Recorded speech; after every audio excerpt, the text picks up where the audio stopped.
more time you're spending in your agency, the less money you're actually making. And right now, your agency can't run without you. And if you're honest with yourself, it's probably grinding you into the ground. And the reason I know that is because that was me just 2 years ago. You know, my agency was making 7 figures, but I had no time for myself. I knew that I should be working on the business, not in it, but I couldn't get out of the job I'd built for myself. And I couldn't go a few hours without getting messages from clients or team members. But I finally figured out a way to cut my hours by over 80%, and my agency didn't fall apart. It actually grew to 700k months. So let me show you the system that I put in place and how I finally delegated everything without the agency collapsing. So look, right now you're probably thinking, oh, that's fine for you, Brad, but if I don't do the work myself, then my clients are all going to leave. First and foremost, we have what is called hiring PTSD. You may have had this. If you've ever hired someone, you may have this right now. And I totally get it. I've been there. I had this myself. Basically, I hired somebody in the very early stages of my business. I didn't give them any instruction on what to do. I didn't quality check them. I didn't keep them accountable. I didn't even bloody stay in contact with them, right? And then when I had notices from pretty much all my clients 2 weeks later, I was sat there scratching my head wondering why and thinking that hiring doesn't work. When in fact, no, hiring works. I just don't know how to hire. So maybe you're in the hiring PTSD bracket, but let's be real right now. I grew my agency to peaks of 700k a month. We did 6 million last year. At one point we had over 50 team members in the agency. We've since leaned that out a little bit. I never would have even got past 100k a month had I not hired. So you cannot let your own inability to hire actually hold you back from hiring in the first place. And that is hiring PTSD. Hiring, let me tell you this right now, hiring is essential, okay, to hit 100k a month plus, okay? Or if you're already at 100k a month plus, to add your next 100k a month. The only way you get there is by adding more team members. So you have to get good at hiring, training, delegating, building systems for those people to follow, right incentive structures. That is essential. Do not let hiring PTSD actually hold you back from giving up control and reducing your hours so you can actually scale business, okay? The second thing, I've just said the word there, okay? You have control issues. And look, I get it. Why do you do this? Well, first and foremost, you feel safe, right? If I do this myself, I know what's going to happen. If I do this myself, I know I will double check things and not make the mistake. If I do this myself, it's not going to be awkward on the sales call. My sales call is going to go great. Like if I take the sales call myself and do it forever, there never has to be an awkward moment where a deal doesn't close when I know if I took the call it would have, or I'm going to watch the call and they completely butcher it and it leaves me feeling awkward. You feel safe with your little control issues, right? Tell me if I'm wrong. The problem with that is you don't grow if you're just staying in control of everything, okay? That's one issue that you have. Another thing, we're quite a unique breed, us entrepreneurs. We're all very self-accountable. If you make a mistake, you're going to take that on the chin and be better next time, okay? So to a degree, you're almost okay doing it yourself because you know you're going to take accountability. If you give that to a team member, they mess up and they don't take accountability, it's going to send you through the roof. Again, this is a control issue. You don't have accountability from within your team, okay? And because of that, it's causing you frustrations because you have accountability. So these are both stemming from control issues. But let me tell you right now, you're never going to cut your hours back in your agency and actually scale further if you have control issues. You have to be willing and okay to give up control to actually scale to the next level. Because if you don't give up control, you simply will not scale, and I'll tell you that right now. So look, before I show you the system that I actually use to bypass this, let's take a look at maybe some things you've actually tried before. So maybe you've delegated a task before. So what's happened is you've delegated a task. Guess what's happened? That task has gone to the team member. Guess what's happened? That's come straight back to you. Does that ring familiar? Delegate a task, you give it to a team member, yet somehow it still ends back as your responsibility right back on your desk. Let me tell you right now, if you do that, then you haven't delegated properly. Or maybe we've got a different situation. Delegated a task, okay? That's gone to the team member, and then guess what's happened? This is meant to be a fire. A big explosion. You've delegated it to a team member's gone and done it, and they have completely butchered it.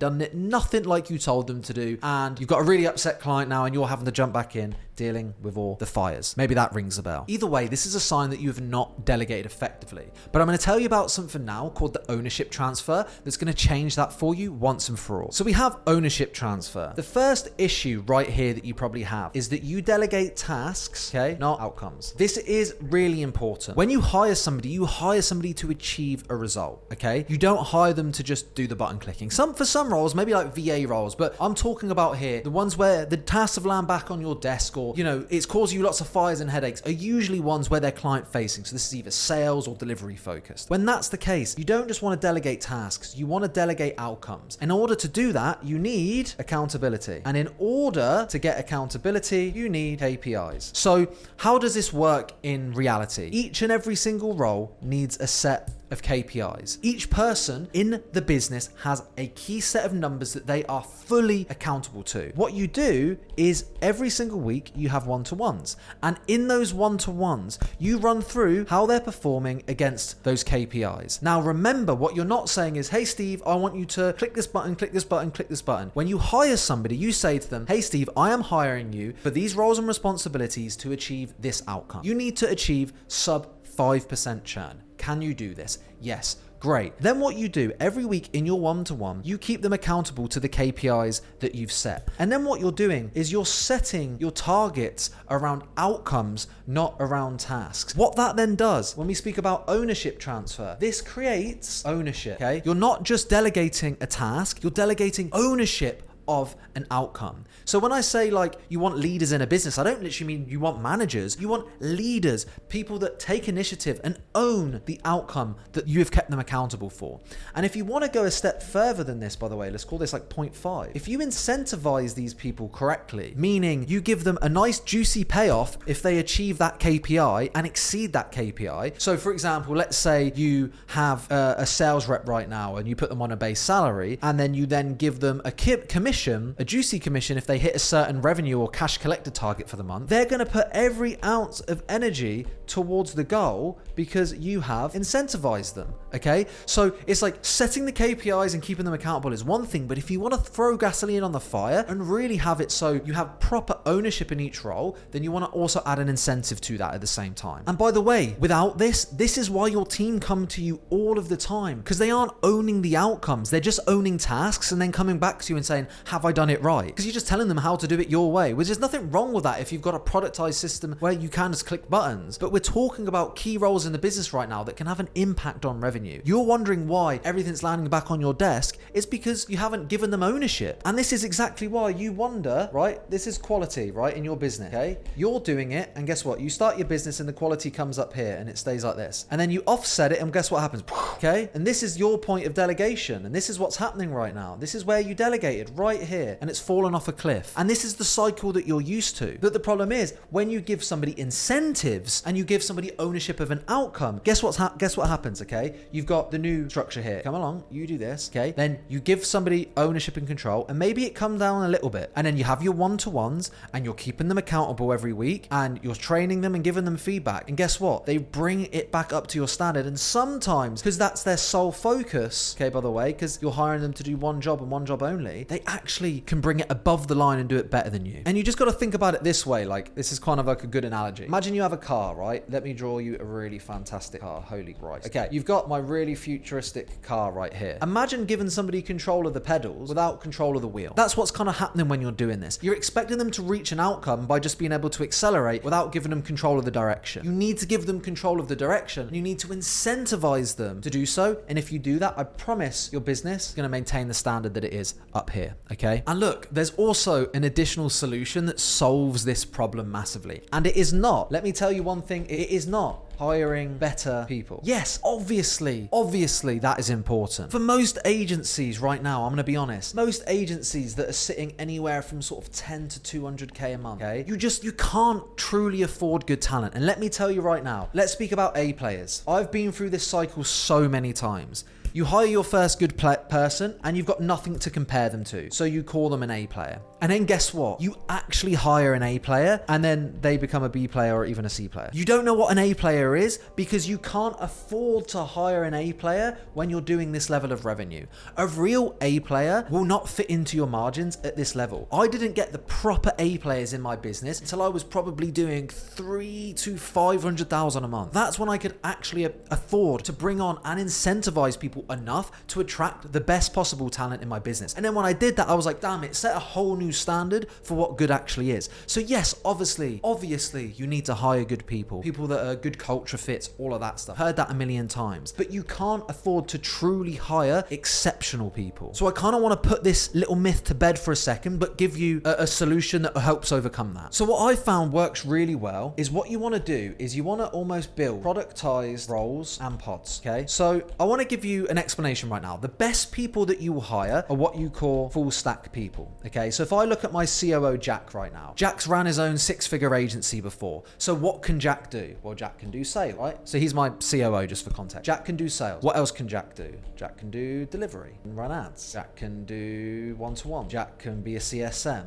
write ad copy, update websites if he needs to. Jack is full stack, okay? Jack can do everything, and he has the skill set to do everything.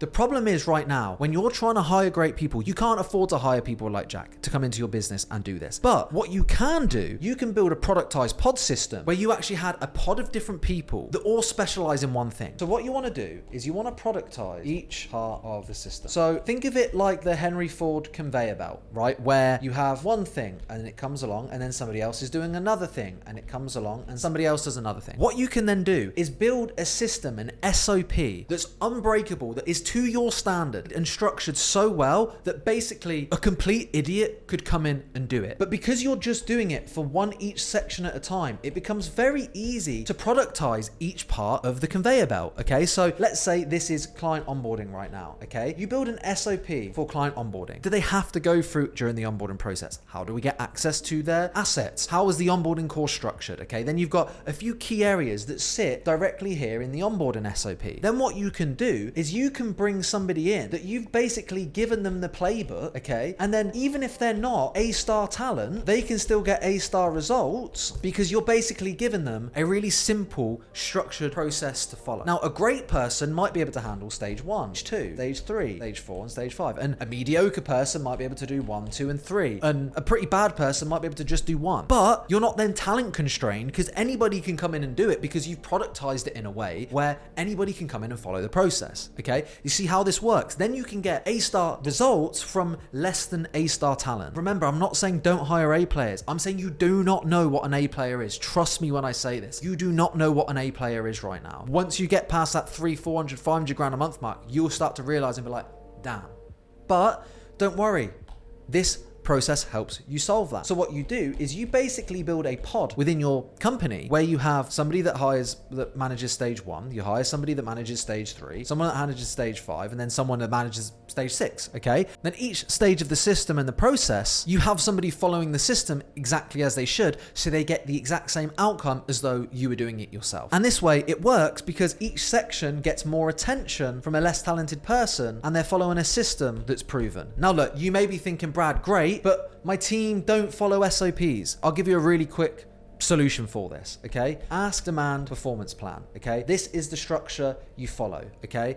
Or if you're remote, you can honestly just go buy them here. Where stage 1, you ask, hey Steve, I notice you're not following the system that we've laid out for you. Is there any reason you're not following that? Anything I can make clear? Let me know. You ask them to do it, okay? Moving forward, can you make sure you do that? Yeah, all good. Okay, they do it again. Then you say, hey Steve, this is the second time I've had to ask you about this. I'm telling you now that moving forward, if you don't do this, further action is gonna have to be taken because this is not acceptable. And then if they do it again, you literally put them on a performance plan where you can basically performance manage them, okay? And give them more training, support, whatever they need to keep them in the business. Or if you know that they're just not a good fit, you can remove them from the business and you replace them. But then you've got a nice system. Like if somebody doesn't follow the SOP, cool. You've then got an SOP for if somebody doesn't follow the SOP, and then you as the leader of the business just need to follow this, okay? And you need to be disciplined in order to do that. And then just sort of a final note on this, what you can do then when you've got different people, remember what we said at the start of this video, you can then have KPIs for each part of this process for the different owners, and then you have a one-to-one with each person every week that owns this to the thing that they said they would be doing. And if you do that and you then follow this system for performance management after the fact, if they don't follow it, then you've just built a bulletproof agency system that can run entirely without you. Now I'm going to end this video with quite possibly the most important point that I'm going to make. We spoke about safety at the beginning of this video. Maybe you're keeping control because you want to feel safe. But let me tell you something. something. Being the single point of failure in your business right now is the opposite of safe. In fact, it's quite possibly the riskiest thing that you can do. What happens if you can't work? What happens if you lose internet whilst you're traveling? You risk your whole business. Also, what happens if you're so busy doing client delivery that you don't do any more outreach and you stop filling your pipeline? Guess what's going to happen?